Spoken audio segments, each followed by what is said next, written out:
샬롬, 평안하십니까? 계속해서 요한복음 17장 말씀 전하겠는데요. 모든 살아있는 것들은 반드시 성장하게 되어 있습니다. 생명체가 됐든지 아니면 비즈니스가 됐든지 사회단체 같은 조직이든지 살아있으면 성장하고 성장이 멈추는 순간부터 노화에 들어가게 되는 거죠. 근데 우리 신앙도 마찬가지입니다. 가끔 가다가 어떤 분들은요, 지금은 방학 중이라는 분들을 보게 되는데 절대 그러지 마십시오. 살아있는 신앙은 자라게 돼 있고요. 반드시 장성해야 하는 것이 하나님의 뜻입니다. 에베소서 4장 13절 말씀입니다. 우리가 다 하나님의 아들을 믿는 것과 아는 일에 하나가 되어 온전한 사람을 이루어 그리스도의 장성한 분량이 충만한 데까지 이르리니. 이래서 반드시 우리가 장성한 분량이 충만한 데까지 가야 됩니다. 그렇다면은 내가 신앙이 자라고 있는지 아닌지를 어떻게 확인을 할 수 있습니까? 여러 가지 방법이 있겠지만요.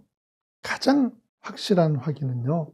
나를 통해서 얼마나 많은 사람들을 세우고 있고 양육하고 있냐는 거예요. 어린아이와 어른의 가장 큰 차이는 남을 감당해내는 수용의 차이입니다. 어린아이는 자기밖에 몰라요. 그런데 그래도 이뻐하죠. 아이는 자기밖에 몰라도. 그래서 아이 밥 한 숟갈 먹이려고 밥그릇 들고 온 방을 헤매죠.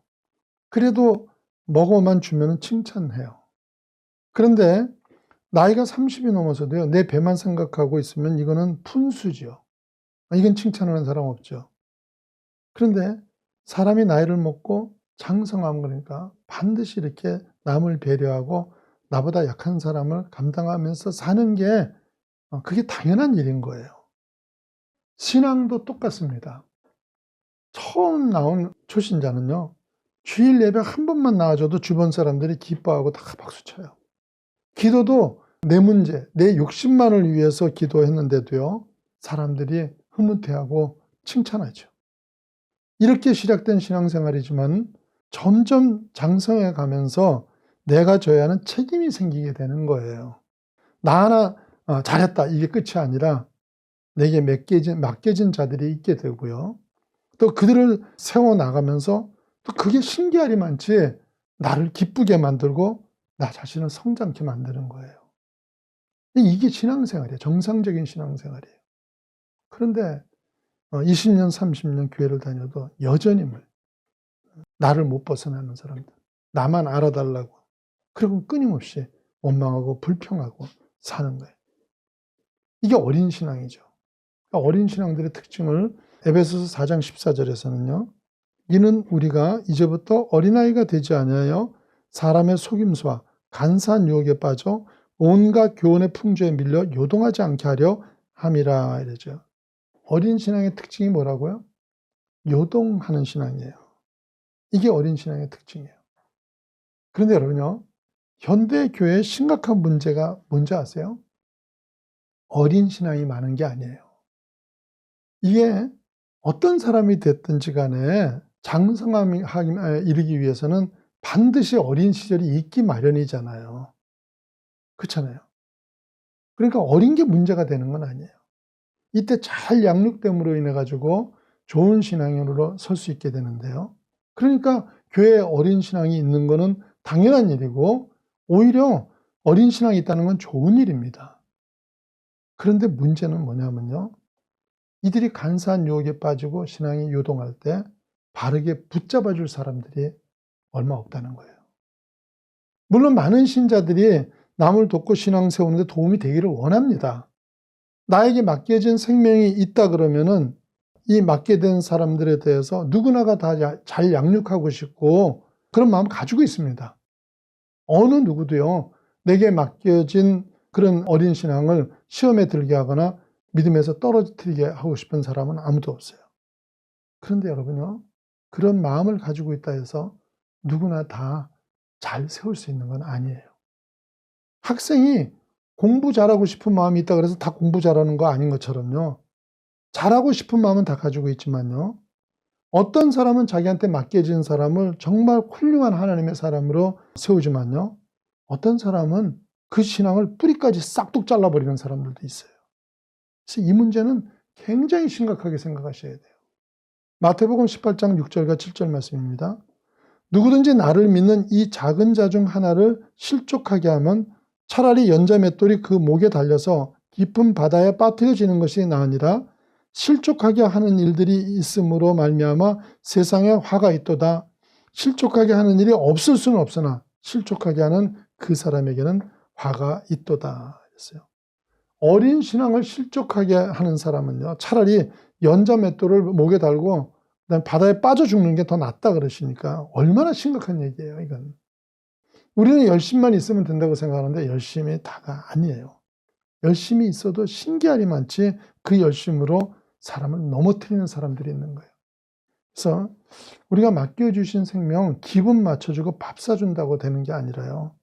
어떻게 인도해야 되는지를 바르게 아는 가운데 잘 인도를 하셔야 되는 겁니다. 그래서 오늘은 예수님께서 자신에게 맡겨진 자들을 위해서 하신 기도를 통해서 우리에게 맡겨진 사람들을 어떻게 인도해야 되는지를 알아보도록 하겠습니다. 자, 17장 6절에 보시면요. 세상 중에서 내게 주신 사람들에게 내가 아버지의 이름을 나타내었나이다. 내게 주신 사람들에게 무엇을 하셨다고요? 아버지의 이름을 나타내었다는 거예요. 주님께 맡겨진 사람들에게 하신 일이 자신을 증명하신 일이 아니라 하나님 아버지의 이름을 증명해 주셨다는 거예요. 여러분요, 우리가 사람을 양육할 때 내게 맡겨진 사람에게 절대로 하지 말아야 하실 일이요, 나를 증명하는 일이에요. 많은 사람들이 은연중에 자기 증명을 하면서 예수님의 제자가 아니라 자기의 제자로 세우려고 하는 사람들이 있어요. 그럴 수도 있지 하는데요, 사실은 이건 심각한 거예요. 신앙적으로 확실하게 망하는 길에 들어가는 거예요.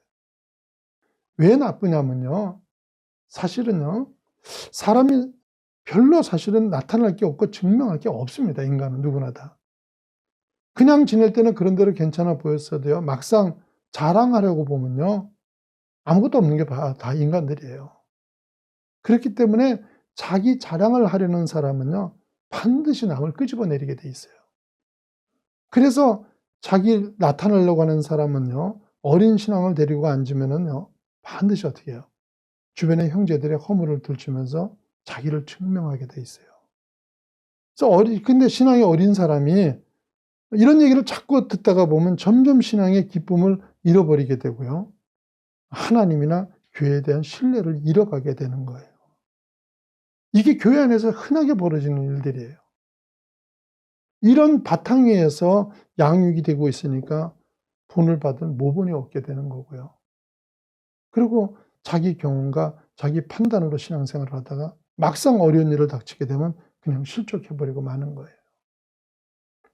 수도 없이 많은 하나님의 제목들이요, 이런 과정을 거쳐서 신앙을 잃고 실족해버리고 그 다음에 남아있어도 마지못해서 그저 그런 신앙생활로 연속되게 되는 거예요. 절대 이렇게 하시면 안 돼요. 내가 이런 일을 하는 도구가 되어서는 안 된다는 거예요. 하지만요, 이렇게 만들어가는 게 지금 현대교회에서 사단이 하고 있는 가장 보편적인 방법이라는 것을 아셔야 됩니다. 절대 속지 마세요. 누가 속을 수 있어요? 자기를 증명하고 싶은 사람이에요. 사랑하는 여러분요, 언제나 내가 아니라 하나님을 증명하시고 하나님의 이름만을 나타내심으로 인해서 주변을 바르게 양육하시고 또 자신도 하나님 앞에 칭찬받는 신앙에 서시기를 예수님 이름으로 축원합니다.